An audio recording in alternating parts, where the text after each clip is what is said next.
नमस्कार दोस्तों, BK target plus में आपका स्वागत है।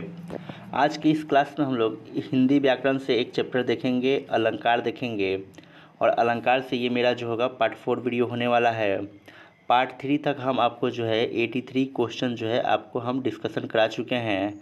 और सारे क्वेश्चंस जो हैं हम लोग प्रीवियस क्वेश्चन का हम लोग जो है डिस्कशन हम लोग कर रहे हैं। ये प्रीवियस क्वेश्चन जो है आपके किसी भी एग्ज़ाम्स के लिए बहुत ही इम्पोर्टेंट होने वाला है, क्योंकि आप जानते होंगे कि जब भी आप एग्ज़ाम देने जाते हैं तो अलंकार से आपको प्रश्न जो मिलता होगा 4 से 5 प्रश्न ज़रूर मिलता होगा। तो आप यहाँ ध्यान दीजिएगा, लास्ट तक बने रहिएगा इस वीडियो में, ताकि सब कुछ अच्छे ढंग से आपको समझ में आ जाए। तो चलिए हम लोग पार्ट 4 से आज हम लोग शुरू करते हैं। देखिएगा क्वेश्चन नंबर जो होगा 84 नंबर देख लीजिए। 84 कर रहा है, निम्नांकित पंक्तियों में प्रयुक्त अलंकार बताइए।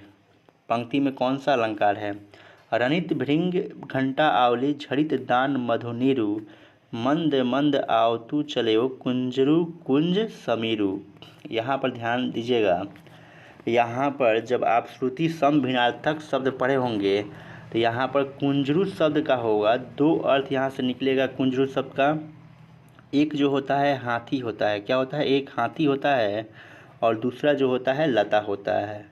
श्रुति सम भिन्नार्थक शब्द पढ़े होंगे तो उसमें आपको बताया गया होगा कि कुंजरू का अर्थ क्या होगा, एक हाथी होता है और एक यहाँ पर वाक्य में लता के लिए आया हुआ है। तो आपको हम भी बताए थे कि श्लेष अलंकार में होता क्या है कि एक ही शब्द दिया रहता है। क्या दिया रहता है? एक शब्द दिया रहता है, और एक शब्द का अर्थ जो होता है क्या होता है? अलग अलग होता है। तो वहाँ पर कौन सा अलंकार होता है? तो वहाँ पर श्लेष अलंकार होता है। तो यहाँ ऑप्शन नंबर डी क्या हो जाएगा? राइट आंसर हो जाएगा। लेकिन थोड़ा सा अर्थ समझेंगे यहाँ पर, देखिएगा ध्यान से। कह रहा है कि रनित का मतलब जो होता है आपका बजते हुए, और भृंग का अर्थ होता है भौंरा, और घंटावली का अर्थ होता है घंटों की कतार। तो ध्यान दीजिएगा, यहाँ पर ये जो दोहा आप देख रहे हैं, ये दोहा जो है बिहारी का दोहा है। इस दोहा में कहा जा रहा है कि जो भौरों की आवाज़ है, भृंग मतलब जो भौरों की आवाज़ है, और जो घंटियों की कतारों की आवाज़ है, वो हाथी के मंद मंद हवा के मंद मंद चलने से जुड़ा गया है। हाथी मंद मंद चल रही है और हवा के मंद मंद चलने से क्या किया गया है?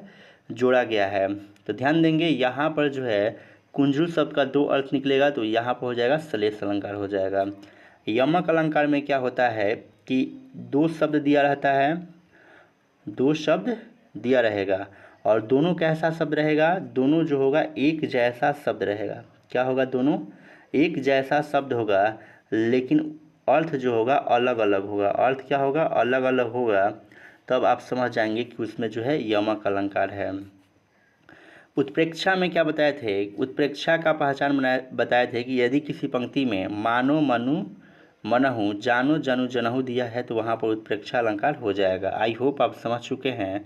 चलिए अगला क्वेश्चन हम लोग देखते हैं। देखिएगा क्वेश्चन नंबर 85 करे कि अजो त्रैनो ही रहियो श्रुति सेवत इक रंग में अलंकार आपको बताना है। देखिए अभी हम आपको बताते आ रहे हैं, श्लेष अलंकार में क्या होता है कि एक शब्द दिया रहता है और उसका अर्थ जो होता है अलग अलग होता है। अर्थ दो होगा तो अलग अलग होगा। जैसे यहाँ पर तड़ौना शब्द आया हुआ है, तो तड़ौना का यहाँ पर दो मीनिंग निकलेगा। एक जो होता है आपका कान का आभूषण होता है। क्या होता है? एक कान का क्या होता है? आभूषण होता है। और दूसरा होता है न सुधरा हुआ। क्या होता है? न सुधरा हुआ।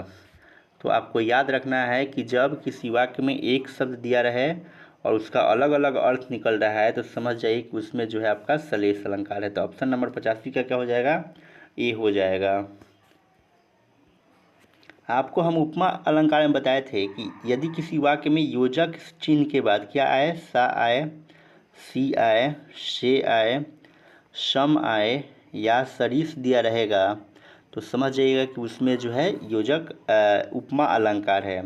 योजक चिन्ह के बाद क्या मिलेगा? सा, सी, से, सम, सरिस। तो उसमें समझना है कि उसमें क्या है? यम उपमा अलंकार है। चलिए दूसरा क्वेश्चन देखते हैं। क्वेश्चन नंबर 86 देख लेते हैं हम। कह रहा है मैं सुकुमारी नाथ बन जोगू, इस पंक्ति में कौन सा अलंकार है?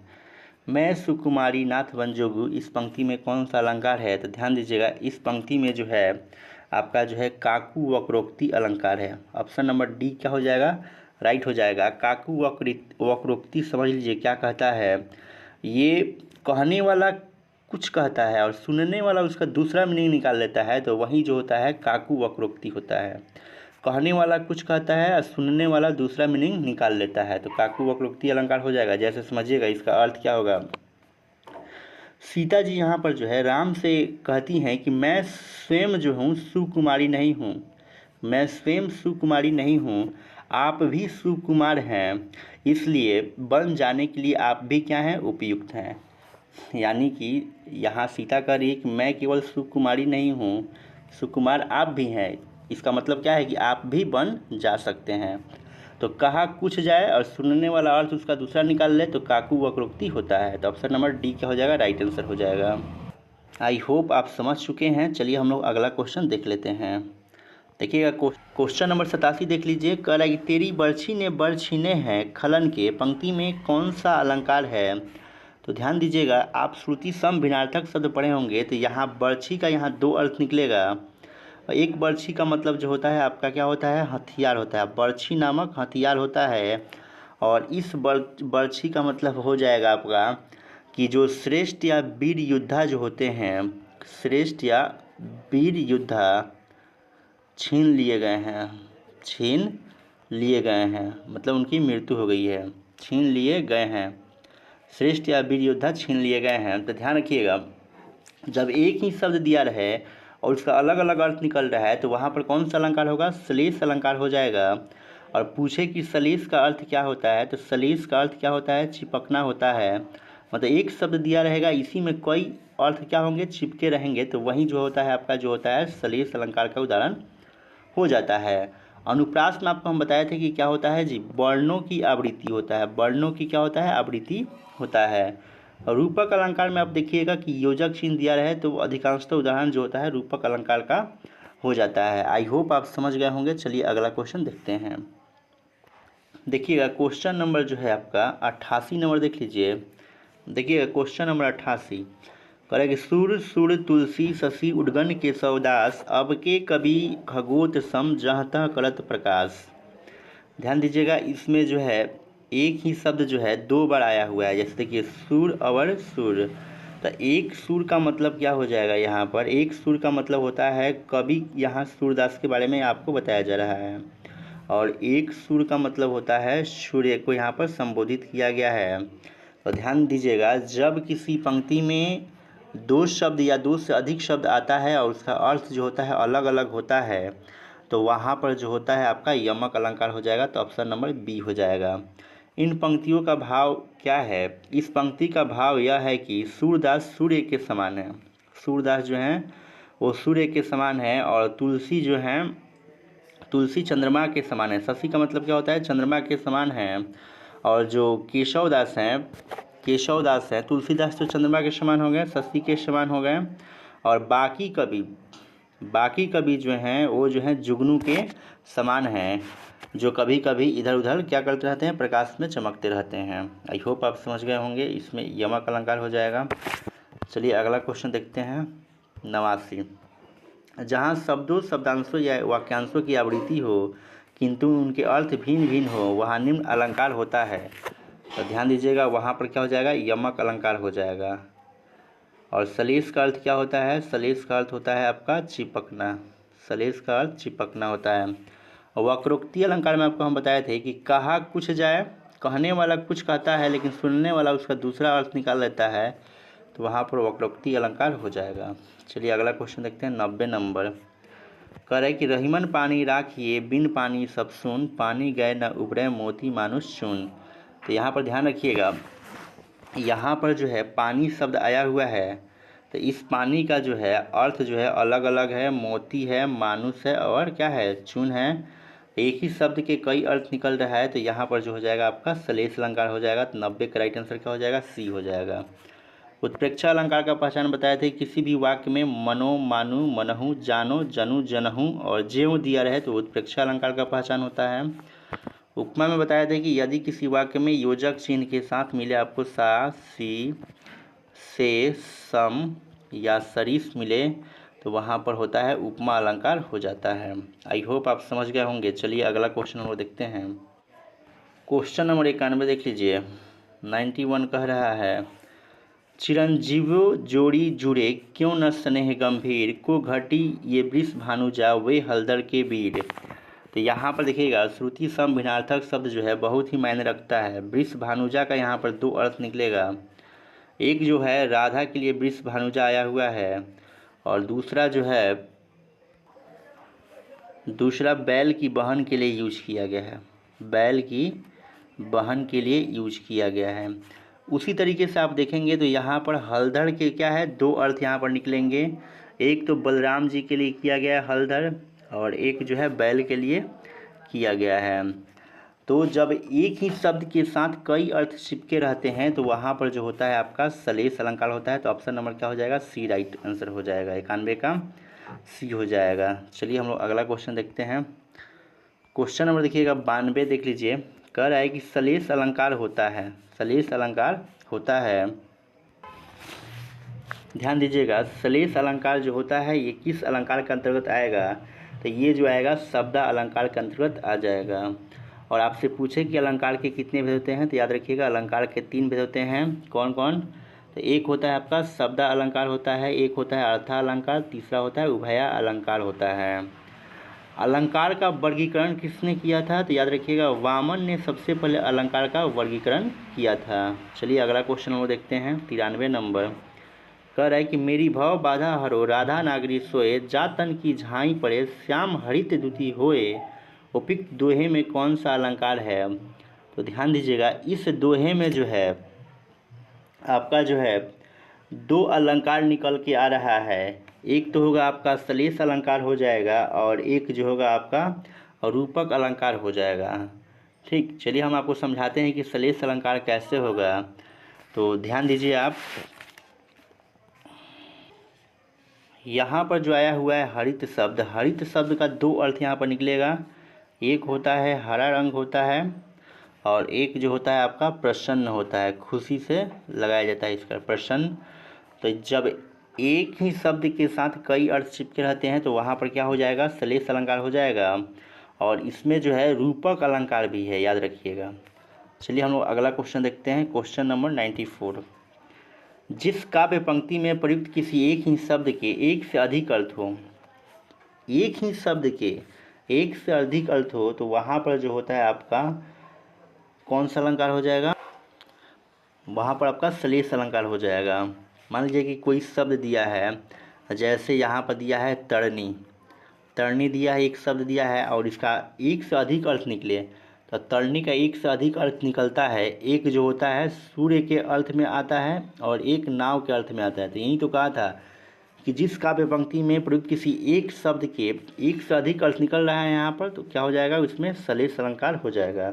94 का ऑप्शन नंबर क्या हो जाएगा, डी हो जाएगा। अनुप्रास में क्या होता है कि वर्णों की क्या होता है, बार बार आवृत्ति होता है, तो याद रखेंगे। चलिए अगला क्वेश्चन हम देखते हैं। देखिएगा क्वेश्चन नंबर जो है 95 देख लीजिए। कह रहा है तो परवारो उर्वशी सुनी राधिके सुजान, तू मोहन के उर्वशी उर्वशी समान। यहाँ पर देखिए कि उर्वशी यहाँ पर भी आया है, उर्वशी यहाँ पर भी आया हुआ है। तो दोनों का अर्थ क्या होगा, अलग अलग होगा। एक उर्वशी का अर्थ होता है हृदय में बसी हुई, हृदय में बसी हुई, और एक का अर्थ आपका हो जाएगा उर्वशी नामक आभूषण। क्या हो जाएगा, यहाँ उर्वशी नामक क्या हो जाएगा, आभूषण से लगाया गया है। आई होप आप समझ गए होंगे। तो अब बताइए कि इसमें कौन सा अलंकार हो जाएगा। तो ध्यान दीजिएगा इसमें जो होगा अलग अलग अर्थ निकल रहा है, दो शब्द दिया है, अलग अलग अर्थ निकल रहे, तो वहाँ पर क्या हो जाएगा, यमक अलंकार हो जाएगा। आई होप आप समझ गए होंगे। चलिए अगला क्वेश्चन हम लोग देखते हैं। क्वेश्चन नंबर देखिएगा 96 देख लीजिए।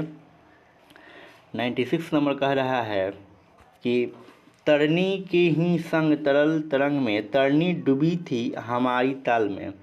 यहाँ पर देखिएगा तरनी यहाँ पाया हुआ है, तो इस तरनी का मतलब क्या हो जाएगा, इसका मतलब होता है सूर्य होता है, और यहाँ पर एक तरनी का मतलब होता है नाव होता है। तो जब एक ही शब्द जो है दो बार आ रहा है और उसका अर्थ भी अलग अलग हो रहा है, तो वहाँ पर जो होता है आपका यमक अलंकार हो जाएगा। ऑप्शन बी राइट आंसर हो जाएगा। उत्प्रेक्षा अलंकार में क्या होता है, इसका अर्थ होता है संभावना, यहाँ पर क्या किया जाता है, व्यक्त किया जाता है। चलिए अगला क्वेश्चन देखते हैं 97 नंबर। खग कुल कुल कुल सा बोल रहा रेखांकित शब्दों में अलंकार है। तो देखिएगा यहाँ पर इस कुल का अर्थ क्या होगा, इस कुल का अर्थ होता है पक्षियों का समूह, पक्षियों का समूह। और यहाँ पर देखिए कुल कुल का अर्थ होता है पक्षियों के चहचहाने की आवाज़, चहचहाने की आवाज़, पक्षियों के चहचहाने की क्या हो गया, आवाज़ हो गया। एक कुल का मतलब पक्षियों का समूह, इस कुल का कुल का मतलब चहचहाने की आवाज़। तो यहाँ पर भी क्या हो जाएगा, आपका यमक अलंकार का उदाहरण हो जाएगा। ऑप्शन नंबर ए हो जाएगा, 97 का ए हो जाएगा। चलिए अगला क्वेश्चन हम देखते हैं 98 नंबर। 98 का है कनक कनक ते सौगुनी मादकता अधिकाय या खाए बौड़ाए नर वा पाए बौड़ाए। तो देखिएगा यहाँ पर भी एक शब्द दो बार आया है कनक कनक, तो यहाँ पर होना चाहिए आपका यमक अलंकार, आराम से हो जाएगा। देखिएगा एक कनक का मतलब क्या होता है, यहाँ पर धतूरा होता है, और एक कनक का मतलब क्या होता है, सोना होता है, ठीक है ना। तो यहाँ पर जो कनक खाइएगा तो बौड़ा जाइएगा, और कनक मतलब सोना मिल जाएगा तब वो बौड़ा जाइएगा। तो यहाँ पर जो है एक ही शब्द दिया है और उसका अर्थ जो होता है बार बार अलग अलग हो रहा है, तो वहाँ पर कौन सा अलंकार हो जाएगा आपका, तो आपका जो होगा यमक अलंकार ना होगा। दो शब्द दिया है ना, यहाँ पर अलग अलग अर्थ निकल रहा है, तो यमक अलंकार हो जाएगा। सलेश का मतलब होता है चिपकना, क्या होता है, चिपकना होता है। मतलब क्या कि एक शब्द यहाँ पर दिया रहेगा, एक शब्द दिया रहेगा और उसके कई अर्थ निकलेंगे, तब जो होगा आपका जो होगा सलेश अलंकार होगा। लेकिन इस पंक्ति में जो होगा आपका यमक अलंकार हो जाएगा। ऑप्शन नंबर क्या हो जाएगा, ऑप्शन तो नहीं है, आगे आपको मिलेगा। चलिए देखते हैं हम लोग, देखिए यहाँ पर दिया है ऑप्शन नंबर, तो डी हो जाएगा। चलिए अगला क्वेश्चन देखते हैं 99 नंबर देख लेते हैं। 99 कह रहा है कि इनमें से जो अनुप्रास अलंकार का लक्षण न हो उसे छांटिए। तो समझिएगा, शब्द के प्रारंभ अथवा अंत में वर्णों की आवृत्ति होती है, सही कह रहा है। एक या अनेक वर्णों की क्रमानुसार आवृत्ति होती है, ये भी सही है। पंक्ति की संपूर्णतया आवृत्ति होती है, ये जो होता है क्या है, गलत है। तो जो लक्षण नहीं था उसी को आपको क्या करना था, छांटना था। तो ऑप्शन नंबर सी क्या हो जाएगा, राइट आंसर हो जाएगा। एक ही उच्चारण स्थान से बोले जाने वाले वर्णों की आवृत्ति होती है, बिल्कुल होती है। चलिए अगला क्वेश्चन देखते हैं 100 नंबर। वर्णों की एक से अधिक बार आवृत्ति किस अलंकार में होती है। एक से अधिक बार वर्ण की आवृत्ति होगी तो वहाँ पर क्या हो जाएगा, अनुप्रास अलंकार हो जाएगा। 100 का ऑप्शन नंबर क्या हो जाएगा, सी। चलिए अगला क्वेश्चन और आज का लास्ट क्वेश्चन होगा, सुसुख सुजस सुलभ मोही स्वामी में कौन सा अलंकार है। तो यहाँ पर आप देख रहे होंगे कि वर्ण की क्या हो रहा है, आवृत्ति हो रहा है। तो जहाँ पर वर्णों की आवृत्ति हो जाए तो वहाँ पर जो होता है अनुप्रास अलंकार होता है। तो ऑप्शन नंबर क्या हो जाएगा आपका, सी राइट हो जाएगा।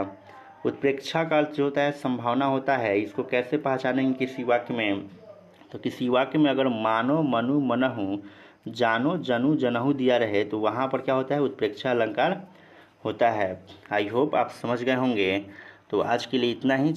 आपको ये वीडियो कैसा लगा एक कमेंट करके ज़रूर बताइए। आपको अच्छा लगा होगा तो एक लाइक का बटन तो बनता ही है। चलिए मिलते हैं अगले वीडियो में, तब तक के लिए धन्यवाद।